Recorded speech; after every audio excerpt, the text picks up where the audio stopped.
చివరిగా మీకు ఒక్క మాట ఇవ్వదలుచుకున్నా, మళ్ళొచ్చే ఎన్నికల లోపల SLBని పూర్తి చేసి కృష్ణానది జలాలను నల్లగొండ నేల మీద పారిస్తా మీ పంటలు పండించే విధంగా 100% SLBCని పూర్తి చేయడమే కాదు, డిండి ప్రాజెక్టును పూర్తి చేయడానికి సంపూర్ణంగా నేను సహకారం అందిస్తా. నా జీవిత లక్ష్యం ఒక్కటే, మూసీ నది ప్రక్షాళన. మోడీ సబర్మతి కాదు, ఢిల్లీ యమున కాదు, యోగి గంగా నది కాదు. ఈ దేశానికి ఎవడు వచ్చినా మూసీ నది ప్రక్షాళన చూడడానికి రావాలి. దేశానికి తలమానికంగా మూసీ నది ప్రక్షాళన చేస్తా. మా చామల కిరణ్ రెడ్డి ఏదైతే కోరుకుంటుండో ఆయన పార్లమెంట్ లో, ఈ మూసీ కంపు నుంచి, కాలుష్యం నుంచి నల్లగొండ బిడ్డలకు విముక్తి కలిగించే బాధ్యత నాది. ఒట్టేసి చెప్తున్నా, మూసీ పూర్తి చేస్తా.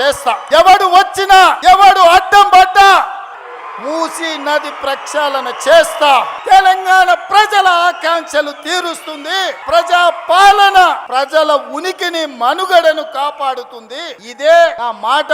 మీరు అండగా నిలబడండి సోదరులారా. 10 ఏళ్లు వెనక్కి తిరగకుండా తెలంగాణ రాష్ట్రాన్ని దేశంలోనే నంబర్ 1 గా తీర్చిదిద్దుతా.